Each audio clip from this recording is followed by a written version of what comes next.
रोज सकाळी रिकाम्या पोटी पपई खाणे आरोग्यासाठी अत्यंत फायदेशीर मानले जाते. पपईमध्ये vitamin C, vitamin A, potassium आणि भरपूर फायबर असते.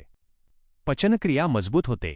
पपईमध्ये पॅपेन नावाचे पाचक एन्झाईम असते जे अन्न सहज पचवण्यास मदत करते. गॅसचा त्रास असेल तर सकाळी पपई खाणे तुमच्यासाठी अमृतासारखे काम करेल. वजन कमी करण्यास मदत. पपईमध्ये कॅलरीज खूप कमी आणि फायबरचं प्रमाण जास्त असते. सकाळी ती खाल्ल्याने तुमचे पोट बऱ्याच वेळेस भरलेले राहते, ज्यामुळे अकाली भूक लागत नाही आणि वजन नियंत्रणात राहते. त्वचा चमकू लागते. Glowing skin. पपईतील व्हिटॅमिन सी आणि अँटीऑक्सिडंट्स त्वचेला डिटॉक्स करतात. यामुळे चेहऱ्यावरील पिंपल्स, डाग कमी होतात आणि त्वचेवर नैसर्गिक चमक येते. म्हणूनच अनेक ब्युटी प्रॉडक्ट्समध्ये पपईचा वापर केला जातो.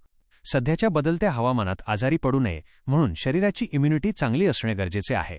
पपईमध्ये असलेल्या मुबलक व्हिटॅमिन सीमुळे शरीराची रोगप्रतिकारक शक्ती मजबूत होते. डोळ्यांचे आरोग्य सुधारते. पपईमध्ये व्हिटॅमिन ए भरपूर प्रमाणात असते. नियमित सकाळी पपई खाल्ल्याने डोळ्यांची दृष्टी चांगली राहते आणि वाढत्या वयासोबत येणारा अंधुकपणा किंवा डोळ्यांचे आजार दूर राहतात.